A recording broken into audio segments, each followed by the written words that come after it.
Good morning सभी students को अमित कुमार यादव की तरफ से। कैसे हैं आप सब? बिल्कुल ठीक होंगे आई होप, और इन्जॉय कर रहे होंगे हमारी जो वीडियोस हैं उनको। ठीक है, आज का जो अपना टॉपिक है वो है इंपॉर्टेंट जो न्यूट्रिएंट्स हम पढ़ रहे थे, या मिनरल जो न्यूट्रिएंट हम पढ़ रहे थे उनके रोल प्ले के बारे में पढ़ रहे थे कि पौधों में उनकी क्या, कहाँ और किस रूप में आवश्यकता होती है। तो यहाँ तक हम जो 6 जो पढ़ चुके थे, फास्फोरस पढ़ चुके थे लास्ट। इसके पश्चात आज हम पढ़ेंगे कैल्शियम के बारे में, नंबर 6। छठा जो है वो है डियर स्टूडेंट, क्या है? कैल्शियम है।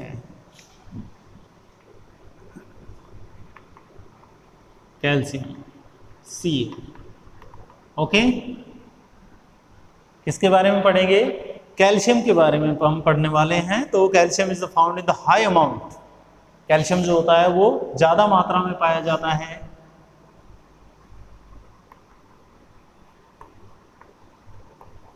फाउंड इन हाई अमाउंट, ज्यादा मात्रा में उपस्थित होता है in the form of calcite, in the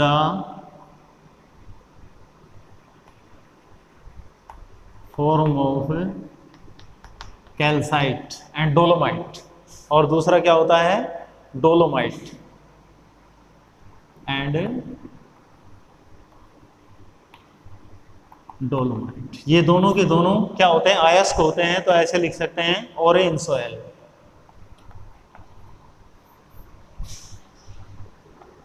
in soil मिट्टी जो होती है उसके अंदर ये दोनों के दोनों किस फॉर्म में पाए जाते हैं? एक तो डोलोमाइट और एक कैल्साइट जो होते हैं। ये ओरे का मतलब अयस्क के रूप में। डोलोमाइट और कैल्शियम जो डोलोमाइट और कैल्साइट जो अयस्क होते हैं उनके रूप में कैल्शियम जो पाया जाए, या ये कहने का मतलब ये है कि कैल्शियम के जो अयस्क होते हैं, कैल्शियम के जो ओरे होते हैं, ठीक है, वो क्या कहलाते हैं?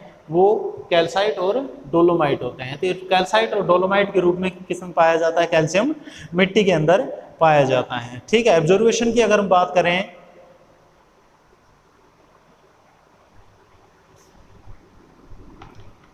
It is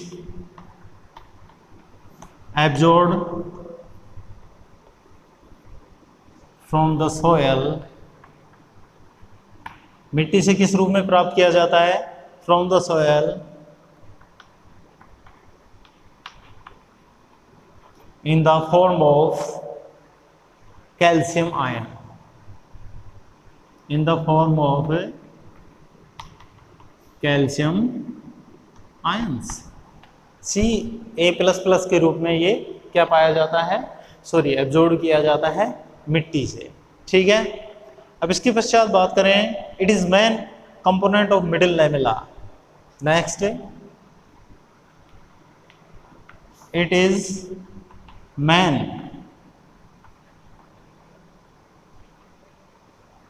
component of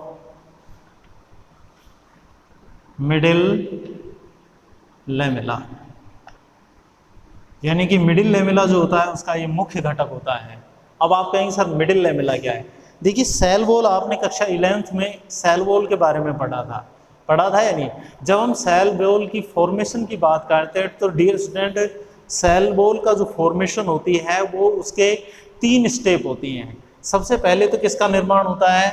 middle lamella का। उसके बाद दूसरा जो होता है वो प्राइमरी वॉल बनती है। उसके बाद बनती है सेकेंडरी वॉल। क्या बनती है?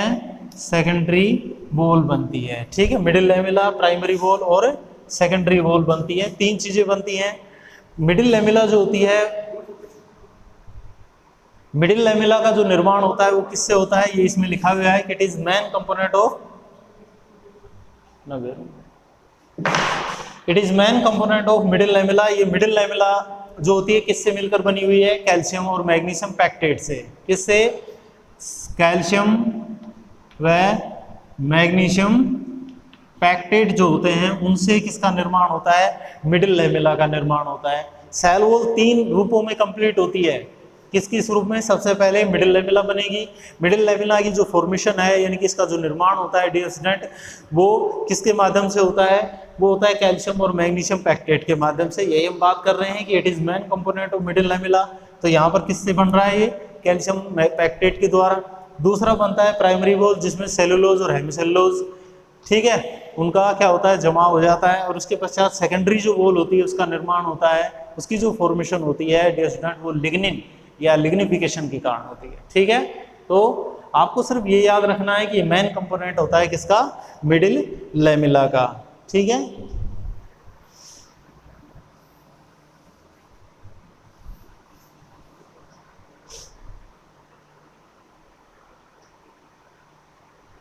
काम क्या करता है?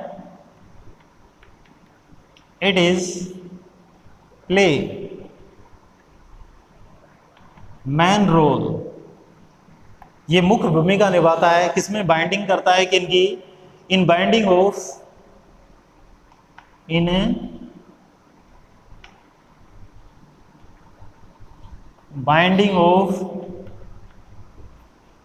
Nucleic acid.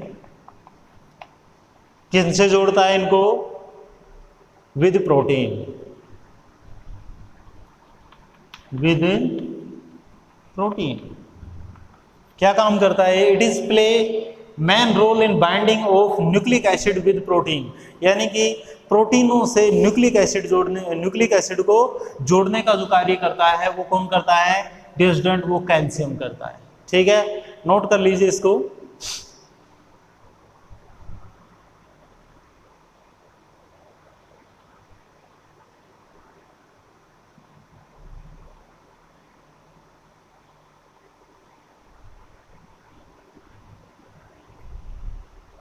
मिटा दूं?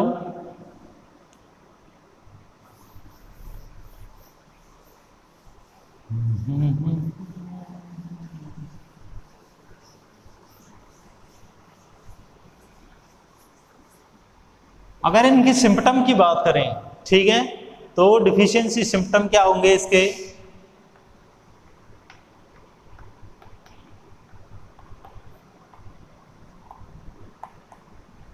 डिफिशियंसी सिम्पटम नंबर 1 कि क्या कमी, इनकी जो कमी होती है, यदि कैल्शियम की अगर कमी हो जाए, डिफिशियंसी हो जाए प्लांट में, तो उसमें क्या क्या सिम्पटम हमें दिखाई देंगे?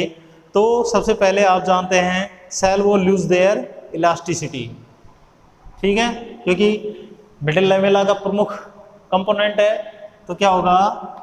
Cell wall lose their elasticity,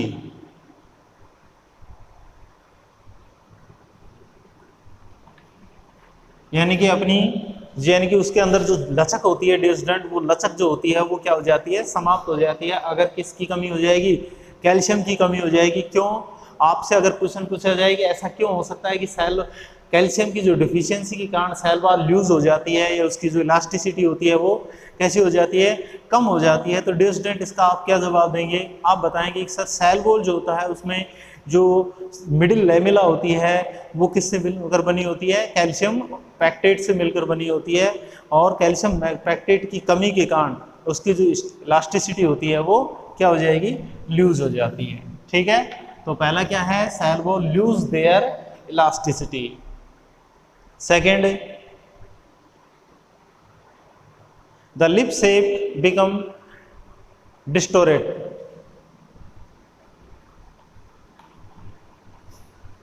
the lip shape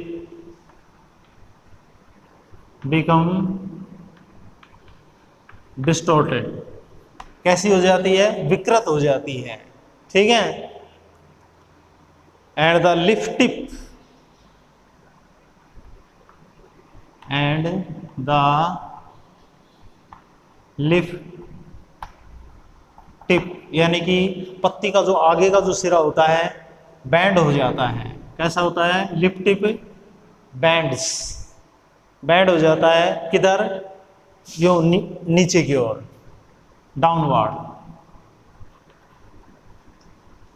downwards, ठीक है। जैसे मान लीजिए कि ये हमारी लिप है और ये आगे का जो इसका सिरा होता है, ठीक है। ये आगे वाला जो सिरा होता है डियर स्टूडेंट, ये वाला जो सिरा होता है, ये आगे वाला जो लिप टिप है, ये क्या हो जाता है, इस तरह से बैंड हो जाता है यूँ आगे से, ठीक है, यानी कि यूँ मुड़ जाते हैं, ठीक है। हुकिंग क्या हो जाती है, लाइक ए हुक, जैसा हुक होते हैं ना, इस तरह से, इसलिए इसे जो रोग होता है डियर स्टूडेंट, इसे हुकिंग ऑफ लिप टिप कहते हैं, ठीक है। शीर्ष का कुरवृत्त हो जाना, मुड़ जाना, हुकिंग ऑफ लिप टिप कहा जाता है। तो ये इसके सिम्टम है, नोट कर लीजिए फटाफट।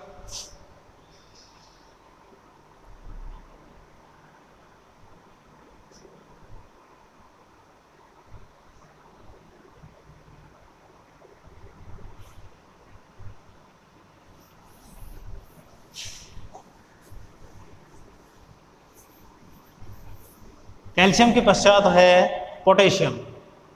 क्या है,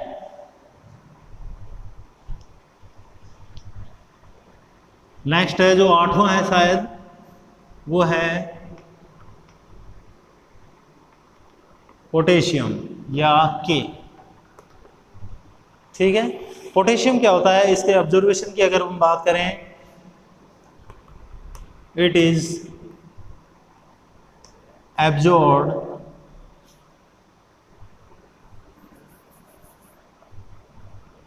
एज ए K+ आयन, ठीक है। किस रूप में होता है, K+ आयन के रूप में इनका एब्जॉर्वेशन होता है।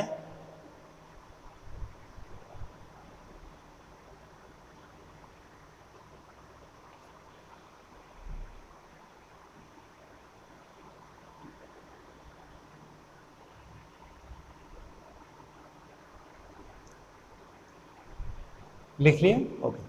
दूसरी चीज जो बताने की है वो क्या है डियर स्टूडेंट, ये जो पोटेशियम होता है, इसकी आप जानते हैं कि जो क्रिटिकल एलिमेंट होते हैं उनके अंदर शामिल किया गया है इसे, पोटेशियम को।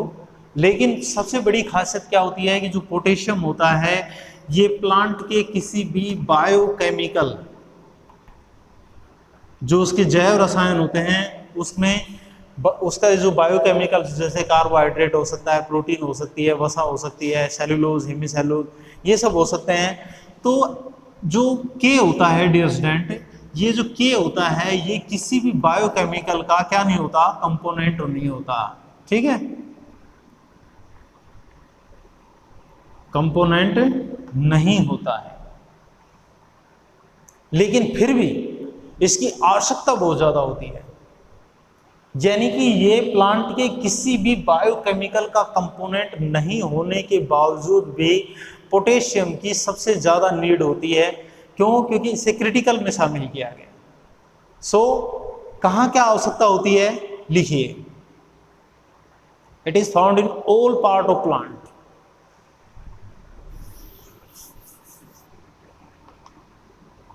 It is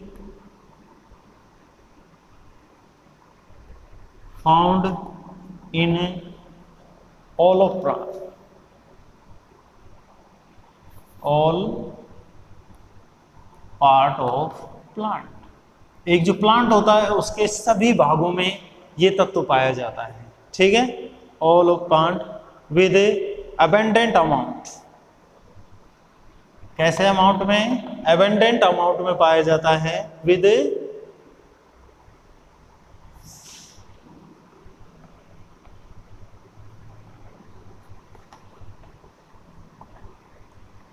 abundant amount। तो it is found in all part of plants with abundant amount, abundant in meristematic जो रीजन होते हैं वहां पे, इन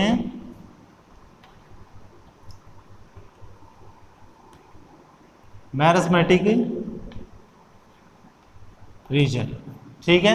जो मेरिस्मेटिक जो रीजन होते हैं डियर स्टूडेंट, क्षेत्र जो होते हैं, GI, मैरिस्मेटिक का मतलब जो विद्युतीय क्षेत्र होते हैं प्लांट्स के, जहां पर विभाजन चलता है, सेल डिवीजन जहां सबसे ज्यादा होता है, वो मैरिस्मेटिक रीजन होते हैं। वहां पे इनकी मात्रा, पोटेशियम की जो मात्रा होती है वो ज्यादा होती है, ठीक है। अगर इसके कार्य की अगर हम बात करें, अगर इसके कार्य की बात करें तो potassium is required is required mainly कुछ प्रोसेस होती हैं इन 4 बायोकेमिकल रिएक्शन, इन 4 बायोकेमिकल रिएक्शंस। कौन कौन सी हैं? 4 रिएक्शन जो होती हैं उनके अंदर इसका ज़्यादा योगदान होता है। सबसे पहली होती है कैटानाइन,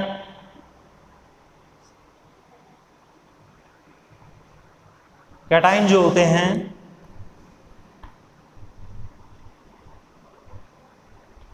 कैटाइन, ठीक है, स्पेलिंग शायद गलत हो सकती है, ओए ठीक है, मेन कैटाइन न्यूट्रलाइजेशन, न्यूट्रलाइजेशन जो होता है उसके अंदर ये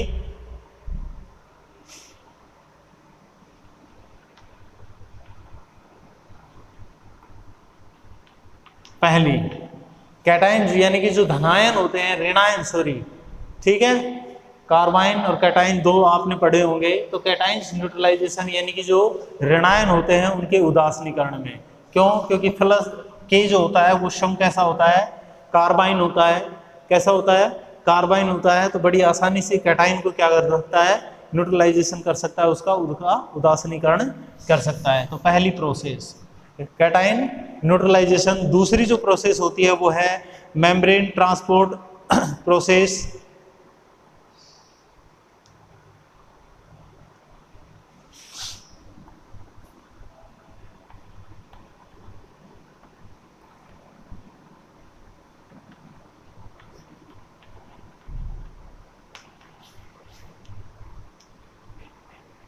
मेम्ब्रेन ट्रांसपोर्ट प्रोसेस। तीसरी जो होती है एंजाइम एक्टिवेशन।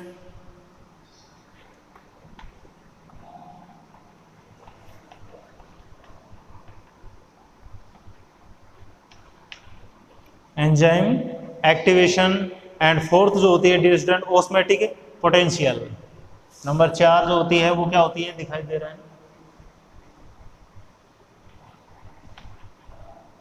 ऑस्मेटिक पोटेंशियल, ठीक है। तो ये 4 जो रिएक्शन होती हैं बायोकेमिकल रिएक्शन जो कि प्लांट के अंदर चलती हैं, इनमें कैल्शियम का एक बड़ा योगदान होता है, कंट्रीब्यूशन होता है। पहली होती है कैटाइन न्यूट्रलाइजेशन। क्यों? क्योंकि जो पोटेशियम होता है डियर स्टूडेंट वो खुद कार्बाइन होता है, इसलिए वो कैटाइन को आसानी से न्यूट्रलाइजेशन कर सकता है। मेम्ब्रेन ट्रांसपोर्ट प्रोसेस जो होती है ये हमने रंध्रों के खुलने और बंद होने की प्रक्रिया में पढ़ा था। पोटेशियम जो ट्रांसपोर्टेशन जो प्रोसेस होती है, कैसे अंदर और बाहर जाते हैं और जो स्टोमेटा होते हैं वो ओपन हो जाते हैं, ठीक है। एंजाइम एक्टिवेशन, कुछ एंजाइम ऐसे होते हैं जो कि केवल और केवल पोटेशियम जो होता है उसके उसी किससे जो है वो एक्टिवेट होते हैं। और ऑस्मेटिक जो यानी कि परासरण जो प्रवणता होती है, पोटेंशियल जो होती है, ठीक है, उसमें भी कैल्शियम जो पोटेशियम होता है उसका एक बड़ा योगदान होता है। नोट कर लीजिए इन्हें।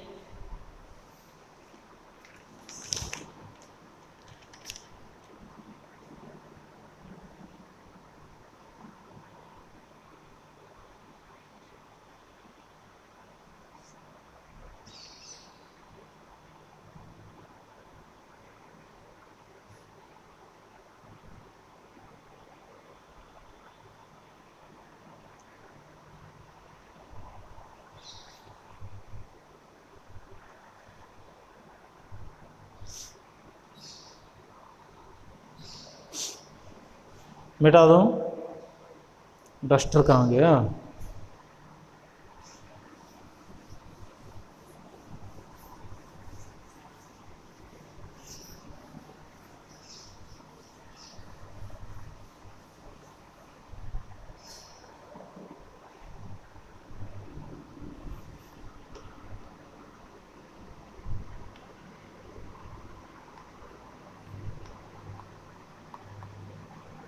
डिफिशियंसी सिम्पटम अगर इसकी बात करें हम, ठीक है, तो पहला है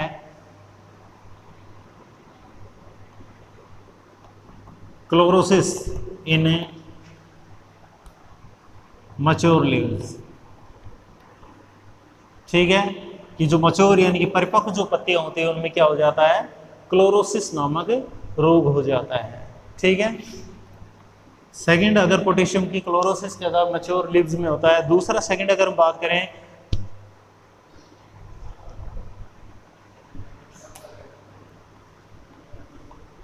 the stem show short internode. ठीक है, the stem show short internode. जो स्टेम होते हैं वो कैसा, छोटे, उनके जो इंटरनोड होते हैं वो क्या हो जाते हैं, छोटे हो जाते हैं। नोड और इंटरनोड तो आप जानते हैं, जैसे मान लीजिए कि आपने गन्ना देखा होगा, गन्ना जो होता है वो इस प्रकार से होता है। आजकल तो ज्वार वगैरह जो होती है वो भी देख रहे होंगे आप आसानी से। तो जो मोनोकोट होते हैं उनमें आसानी से नोड और इंटरनोड देखने को मिल जाते हैं। डेस्डेंट जो गांठ होती है, जो गन्ने के बीच में जो गांठ होती है वो क्या कहलाती है, वो तो नोड्स कहलाती है। क्या कहलाती है, नोड कहलाती है। और जो पोरी होती है वो पोरी क्या कहलाती है, वो डिस्टेंट इंटरनोड्स कहलाती है। क्या कहलाती है, इंटरनोड कहलाती है। तो यहाँ पर क्या कहा गया है, स्टेम जो होता है यानी कि वो तना ही है जिसमें नोड और इंटरनोड होते हैं, उनमें शॉर्ट इंटरनोड हो जाते हैं, यानी कि ये जो पोरियां होती हैं ये आकार में कैसी रह जाती हैं, छोटी रह जाती हैं। ठीक है, कैसी रह जाती हैं, छोटी रह जाती हैं।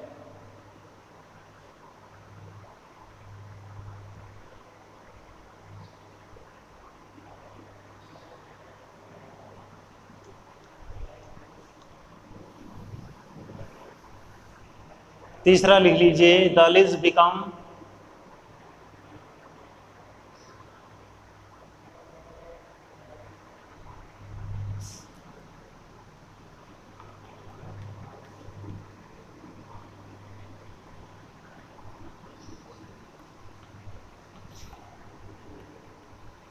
कुरबरित हो जाती हैं। कैसी हो जाती हैं, मोटलेट हो जाती हैं, यानी कि कुरबरित हो जाती हैं, मुड़ तुड़ जाती हैं।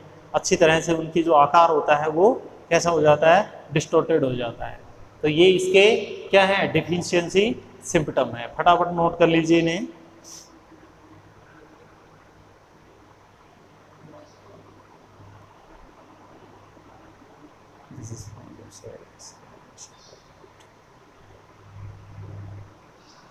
लिख लिया, गुड।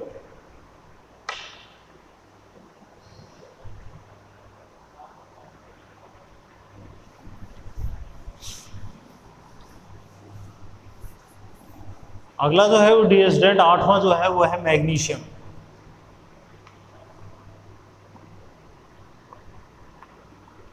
कौन सा है, मैग्नीशियम यानी कि Mg।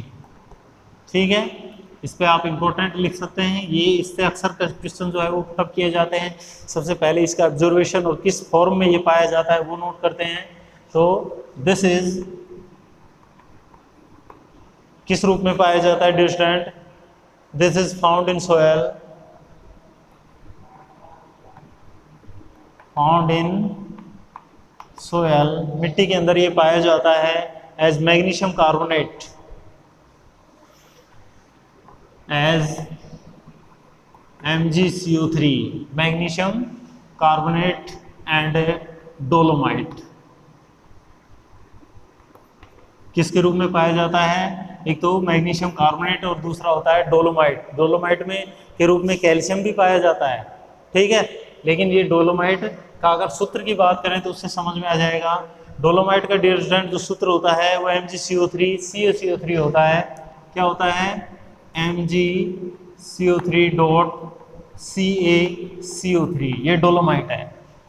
तो डोलोमाइट के रूप में दो तत्व पाए जाते हैं, कौन कौन से, कैल्शियम भी और मैग्नीशियम भी, दोनों किसके रूप में पाए जाते हैं, डोलोमाइट के रूप में पाए जाते हैं। ये कैल्शियम हो गया, ये हमारा मैग्नीशियम हो गया, ये दोनों मिलकर डोलोमाइट बनाते हैं। तो क्या कहेगा, this is found in soil as magnesium carbonate and dolomite, dolomite के रूप में पाया जाता है।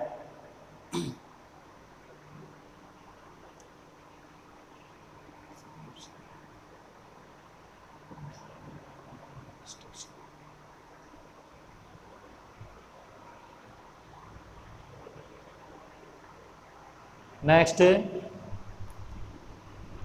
इस पे आप लिख सकते हैं इंपॉर्टेंट, यहाँ से क्वेश्चन कई बार पुटअप किया जाता है, जो अब मैं लाइन लिख रहा हूँ, क्या लिखेंगे, this is main component, this is main component of chlorophyll. ठीक है, या रिंग जो क्लोरोफिल होता है उसकी जो स्ट्रक्चर होती है उसके अंदर मैग्नीशियम पाया जाता है। आपसे पूछा जा सकता है कि क्लोरोफिल में कौन सा तत्व उपस्थित होता है। ठीक है, which element found in chlorophyll, तो आप क्या बताएंगे डियर स्टूडेंट, आप बताएंगे मैग्नीशियम। क्या बताएंगे, मैग्नीशियम जो होता है वो क्लोरोफिल का मुख्य घटक होता है। ठीक है, दिस एलिमेंट हेल्प इन, और दूसरा काम जो है वो भी इंपॉर्टेंट है इसका, इस पे भी लिख लेना, दिस एलिमेंट हेल्प इन, दो इकाइयों को जोड़ने का कार्य करता है, किस किस की को, हेल्प इन ज्वाइनिंग टू सब यूनिट, हेल्प इन ज्वाइनिंग, अरे क्या लिख दिया, JOINING, ज्वाइनिंग टू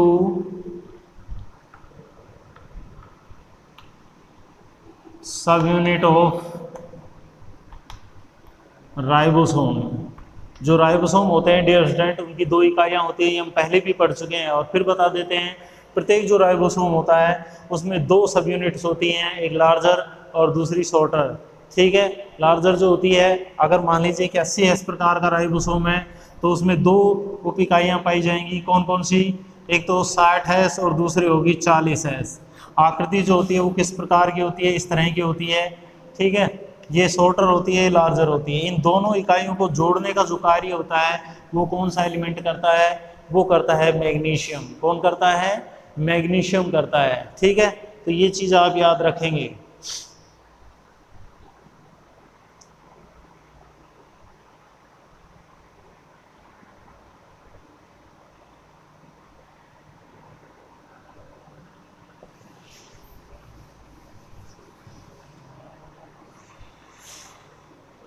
इसके बाद डिफिशियंसी सिम्पटम नोट कर लो इसको।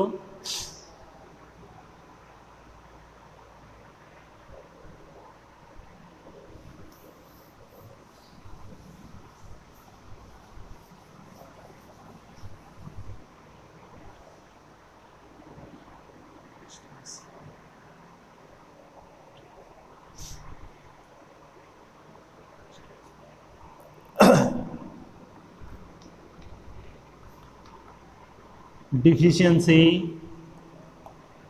सिम्पटम नंबर 1, लीव्स शो कैसा, एक्सटेंसिव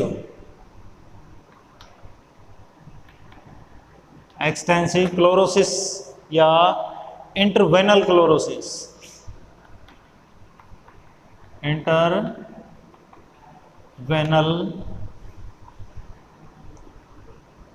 क्लोरोसिस, यानी कि जो सिराएं होती हैं, वेन्स क्या होती हैं, ये वाली जो होती हैं डियर स्टूडेंट, ये क्या होती हैं, वेन होती हैं, और इन वेनों के बीच के अंदर क्या पाया जाता है, क्लोरोसिस पाया जाता है। तो एक्सटेंसिव इंटरवेल क्लोरोसिस यानी कि सिरीय हरमहीनता हो जाती है, जो सिराएं होती हैं उनके मध्य में क्या हो जाता है, पीलापन आ जाता है। तो क्या कहा गया, leaves show extensive interveinal chlorosis. Second,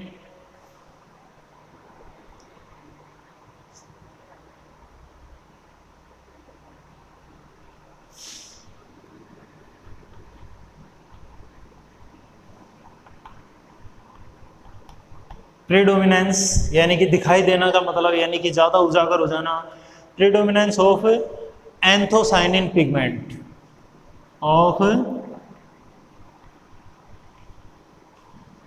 anthocyanin pigment. जो एंथोसाइनिन जो पिगमेंट होता है वो दिखाई देना शुरू कर देता है in leaves show reddish.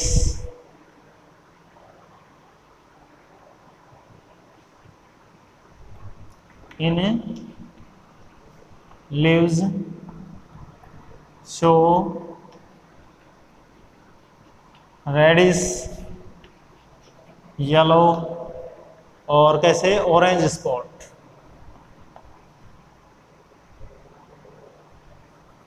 Orange ORNG spot. ठीक है, तो प्रेडोमिनेंस ऑफ एंथोसाइनिन, एंथोसाइनिन के बनने के कारण, क्योंकि क्लोरोसिस हो रहा है तो ये सीधी सी बात है कि कौन सा शो होगा, एंथोसाइनिन पिगमेंट शो होगा।